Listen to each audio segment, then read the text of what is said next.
What's up, everybody, and welcome in to another edition of the Sit Down. As always, if you enjoy this video, please make sure you hit the like button and let me know what you think of today's very interesting discussion in the comment section below. If you're new around here, you just haven't done it yet, or you're living under a rock and seeing this video for the first time, I don't know what you're waiting for. Hit that subscribe button below now so you never miss another sit down video. Today, ladies and gentlemen, we're going to get in to another very interesting organized crime topic. Before, though, we get into it, I want to dedicate this show to my father, Jeff Nadu Sr., who died earlier this week after a long and courageous battle with cancer. My dad is a pillar of my life. He taught me everything I know, and he's the reason, in a way, that I started this show. One of the things that my father and I always bonded over was mob films. I remember as a young kid even watching different films and biographies related to gangsters. We always enjoyed history, him and I, and he always was very happy with this show. He would always tell me about how much he enjoyed it. I will forever miss my dad, and forever he will be in my heart. Please say a prayer for me and my family as we get through this time. My dad would want me to continue this show and get back to normal. So we'll do that today. Rest in peace to my dad. Today, ladies and gentlemen, let's get into our topic today. And we're going to discuss, sadly, another death that we had this week. Tommy Gambino would die at the age of 94. On this channel, we have discussed fathers and sons connected to the Mafia, and there's no bigger name in the Mafia than Gambino. What do we know about Tommy Gambino? We could argue, though, he is one of the biggest earners in the history of the Gambino crime family. The story of Tommy Gambino next on the sit down. Thomas Gambino was born August 23rd, 1929 in Brooklyn, New York. Obviously, was born to Carlo Gambino. And actually, Tommy Gambino was the second oldest of the Gambino four children. There was one daughter, a girl called Phyllis, who was the oldest. Tommy Gambino would have two other siblings, both brothers. Now, Tommy Gambino's brother, Joe, would actually follow him into the life of the Mafia, and they would both essentially corner the garment district in New York City. We'll get to that in just a second. Tommy Gambino would grow up at 2230 Ocean Parkway. Now, this nondescript home was the home of the Gambinos, and it was situated between Avenue V and Gravesend Neck Road in Brooklyn. Now, Tommy Gambino would actually graduate college in the late 40s, attending Manhattan College in the Bronx. Now, young Tommy Gambino, upon leaving his graduation in college, would said to be entering into the world of the Gambino crime family. Now, we don't exactly have the exact date that Thomas Gambino was made. I have a great, and I reference a lot LCN Blogspot. Generally, they're terrific at engineering the Gambino and other family ceremonies. There's also a great Reddit post, and I have to get the individual that created it. It's a really well done piece where he lists every member made from 1931 to the late 50s. I did not find Tommy Gambino anywhere in that. We would have to think, though, Gambino was likely made before the books closed. We have to think that when he left college, for him, it was about obviously having the street rush, which he had growing up in Brooklyn and being the son of Carlo Gambino. But Tommy Gambino was very intelligent. He likely gained the book smarts from going to college, and that would allow him to be a great businessman down the road. The one thing that Tommy Gambino in the background there was known for was his takeover and cornering of the bustling garment district in Manhattan. Now, over the course of his life, not only he, but his brother, Joseph Gambino, would run roughshod over the garment district, controlling essentially the lifeblood of the garment district, which was trucking. Tommy and Joe Gambino were integral in creating companies related to trucking. Those companies were Consolidated Carriers, Clothing Carriers, Greenberg's Express, as well as GRG Delivery, and almost 10 different trucking companies related to the garment district. The truth of the matter is, if you control sewing and you control garments, but you also control the trucking that moves this merchandise in and out, you are going to corner and monopolize the garment district. And that's exactly what Tommy Gambino, under the tutelage of his father, was able to do. Now, obviously, on the surface, it was clear throughout the life of Tommy Gambino, he was not a gangster per se in the terms of violence. Was not a guy out beating people up or stealing or loan sharking. It was not something he was doing. Tommy Gambino was always in the garment district. He was always overseeing people that may do that, but he wasn't actually doing that himself. Now, one of the things as well that was very well known about Tommy Gambino in the late 50s is he began courting a woman called Frances. Now, there the couple can be seen in their later years. Tommy Gambino would ultimately marry Frances, who had a very famous father, Tommy Lucchese. Frances Lucchese and Tommy Gambino would create one of the most solid unions in the history of the Mafia. If we remember in The Sopranos, when Janice Soprano was going to marry Richie Aprile, and Janice discussed an Aprile and a Soprano, what a beautiful union, essentially. And that's exactly what this was. Tommy Lucchese and Carlo Gambino were quite close. In fact, there is an old story that at the wedding, Tommy Lucchese would ultimately give Carlo Gambino some of the control of an airport in the area of Queens, which would allow him to just make more money and allowed both families to become much stronger. Now, upon getting married and having that great courtship, Tommy Gambino continued to rise in the Gambino crime family. And upon his father's death in 1976, Tommy Gambino was already a very big individual in the Mafia. He was a bigwig. He was successful.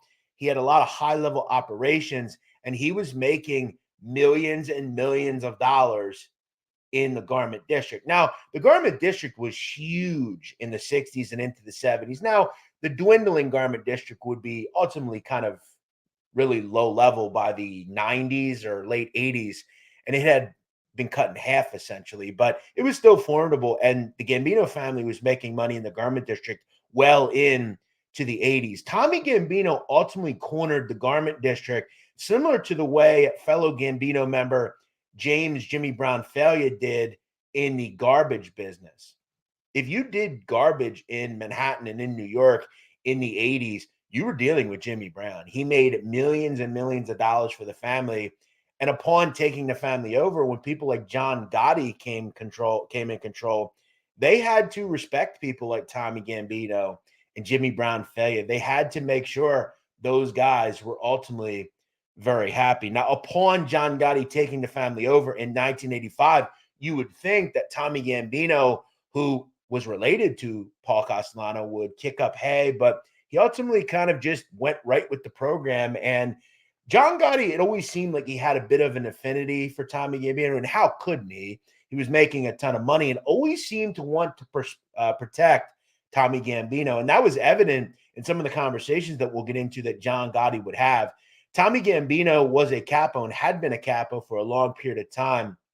It was alleged that his crew consisted of Fat Georgie Remy, Carmine Top Tomato Sciandra, Anthony McGall, as well as his brother, Joe Gambino. Now, Remy is quite interesting due to the fact of a conversation we're going to have, but he and not only him, but Sciandra all had prevailing interests in the Top Tomato supermarket chain, which would allow, I'm sure, Tommy Gambino to make a ton of money from that lucrative operation, as well as the fact that it was said through multiple FBI agents in testimony that Tommy Gambino was in control and oversaw Anthony McGall, as well as other individuals based out of Connecticut. It was likely that Gambino was making a bunch of money that he would ultimately kick up to the family through Connecticut. We will get through the proof to that in some of the testimony from people like George Gabriel, who oversaw operations in bringing down the Gambino crime family. Now, in one wiretap conversation between John Gotti and Fat Georgie Remy, Gotti discusses essentially protecting Tommy Gambino and instructing that George Remy kind of be the quasi street guy in that crew. Georgie Remy would deal with street operations. Tommy Gambino would deal with money operations. Gambino was always going to be a capo, but George was kind of his quasi mini capo in a way. At one point, Gotti would say to George Remy, quote, "I mean, it sounds crazy, George, but I was telling Frank and Angelo Ruggiero, I'm going to suggest to Tommy, we're going to beef up his regime, Tommy Gambino, but we're not giving him no fucking hotheads or any of those scumbags. We can't fuck his mind up with these bullshit street sit downs. I don't want to hurt Tommy. So my suggestion to Joe and Gallo is we suggest you make Georgie the acting captain, Angelo a captain. You're going to need guys for these kind of situations, like with this Eddie guy. Tommy don't know how to handle that. He's a sweetheart for everything else, but you would know how to handle it, Georgie." So what Gotti's essentially saying is he does not want Tom Gambino to deal with any of these bullshit street situations. He wants him making money and not having to deal with any of it. He knew and recognized Tommy Gambino was not out doling out beatings and ordering murders. He didn't want to fuck with the apple cart. And John Gotti, listen, guys will talk about John Gotti. He wasn't around very long. He wasn't this, he wasn't that. John Gotti was very smart. No one gives him enough credit for the pragmatist that he was at times. And this is the exact situation I'm talking about. Now, one thing we would learn about Tommy Gambino is that, like I said, he was essentially the quasi-overseer of people like Anthony McGall. And we would learn about that in wiretap conversations as well. Tommy Gambino was not only regularly seen with John Gotti, but he was regularly at the Ravenite Social Club. In fact, at one point, he was even recorded discussing certain things on wiretap. Now, the Ravenite Social Club would obviously identify and uncover all sorts of treasure troves of information. But I want to discuss Anthony McGall, who was said to be made in the early 80s. He was based out of Connecticut and would run operations for the Gambino crime family, allegedly in Connecticut. At one point, according to FBI agent George Gabriel, he would say under testimony, as well as another special agent called Eugene McCarthy, they would testify that in 1989, Anthony McGall was seen on surveillance outside of a cafe in the Bronx called Cafe Cappuccino, which was said to be owned by Skinny Phil Loscalzo, who was also said to be in Tommy's crew. Now, Tony McGall was seen at the cafe and then allegedly went to a delivery corporation called Dynamic Delivery Corporation on West 24th Street in Manhattan. Now, the cafe that he was seen, run by Phil Loscalzo, was where he allegedly did, quote, most of his business almost on a daily basis. Now, Dynamic Delivery Corporation was a place where, you guessed it, Tommy Gambino had an interest in. So it's possible that McGall would go to Phil Loscalzo's, and then he was seen at various locations belonging to Tommy Gambino. And this is something that Tommy Gambino would have to deal with. Tommy Gambino was not a completely get off scot-free businessman who never went to prison like his father. Tommy Gambino would face multiple indictments. In fact, in 1989, he would be indicted by obstruction of justice for lying to a grand jury, but he would ultimately beat that charge. In October of 1990, Tommy Gambino would be indicted on charges of extorting the garment district. He'd be charged with what essentially would arise of he cornered the garment district, and that the FBI painted him as he used his name Gambino as a fear tactic.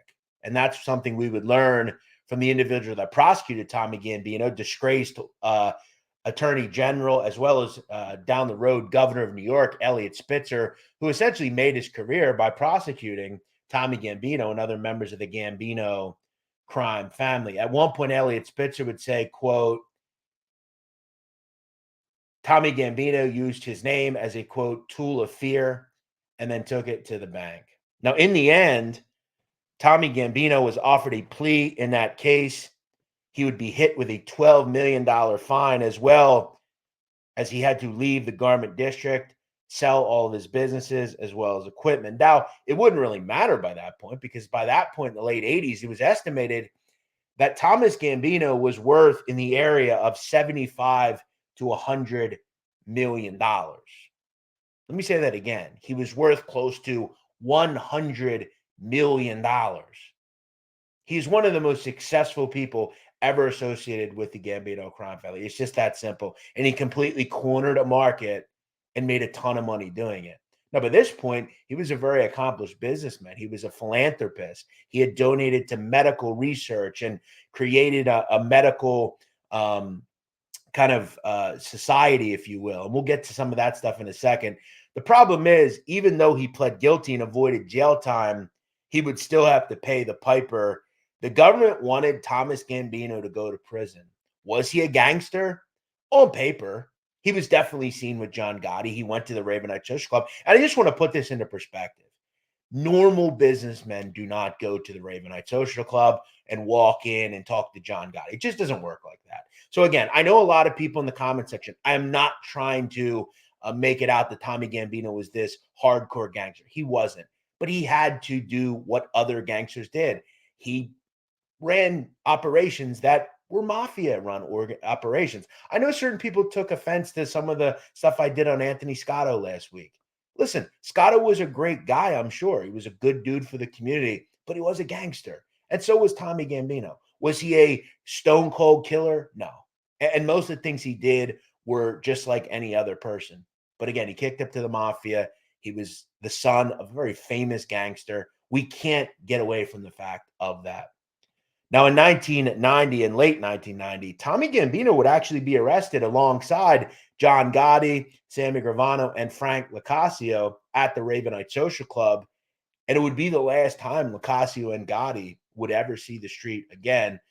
We obviously would know that Gravano would see the street again because he would agree to testify against Locascio, Gotti, and Tommy Gambino. In fact, Sammy Gravano would actually testify and speak and have testimony at the case of Tommy Gambino. Now, in the end, Gambino would be convicted of racketeering and get 5 years in prison. Now, while in prison, he would serve his time at Allenwood, FCI Allenwood in Pennsylvania. Now, during his prison time, Tommy Gambino in the late 90s would do something a little bit out of the realm of most gangsters. Tommy Gambino would allegedly sue this individual, a person called Muhammad Ali Khan. Now, Ali Khan operated a stockbroker firm called Klein, Mouse, and Shire.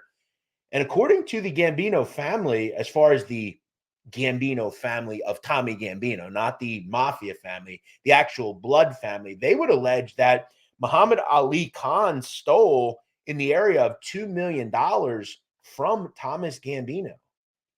Now, whether that is a gutsy thing to do or not, I think Muhammad Ali Khan just viewed him as a racketeer and someone that wasn't going to hurt him. This is the kind of white collar things that Ali Khan thought he could get away with. Now, he ultimately would sue, and that case would go to court. Tommy Gambino would be released from prison in 2000. He didn't cooperate. He stood on his feet and went to jail. He would ultimately essentially retire from his world of criminality, one of which he was convicted in open court for. We have to discuss some of the amazing things, though, Tommy Gambino did. Unlike essentially every other gangster, Tommy Gambino has made the world a better place. And one thing on this video I want to make abundantly clear. I do not want to tarnish the name of Thomas Gambino. All I'm doing is talking about stuff that was proven in open court beyond a reasonable doubt. But we have to discuss some of the great philanthropic things Thomas Gambino and his wife have done for not only children, but medicine in general.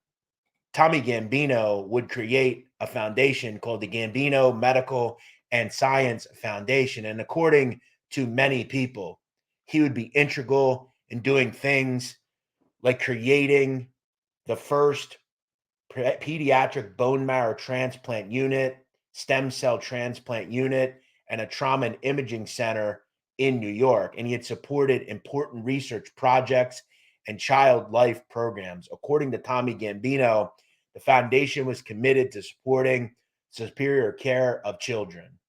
Now, he'd be very much involved with the Cohen's Children's Hospital in New York City.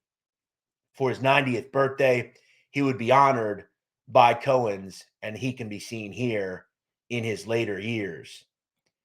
Tommy Gambino and his wife, Frances, have done incredible things and have offered vital research and work for pediatrics in the New York and national areas.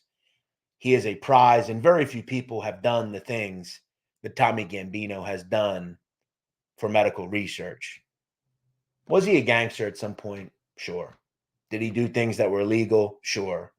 But he's used the last 20 years and his vast fortune to make the world a better place. And I'm glad we were able to do this video today on Tommy Gambino.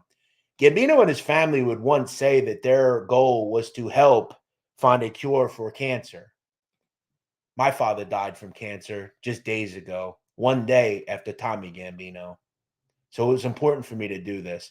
This is a tough genre to talk about because sometimes I want to humanize the people that we discuss. It's very rare, though, in this genre, we should humanize any of these people. Most of the people I discuss are depraved and awful people, and they would take the last dollar from me or anybody that's close to me or any of you watching. But people like Tommy Gambino truly did do good things in the late, middle, and late stages of their life. Tommy Gambino would die on October 3rd, 2023, at the age of 94 years old. There are two things Tommy Gambino did for the better of his family. He helped and took something and made the world a better place. He ultimately set his family up as well for the future. Did he have an infamous name? Absolutely. But in the late stages of his life, he did not allow that name to define him. Should Tommy Gambino be talked about for his last name or what he did for humanity? To me, it'd be what he did for humanity. I hope you enjoyed this video. We'll see you next week here on the Sit Down.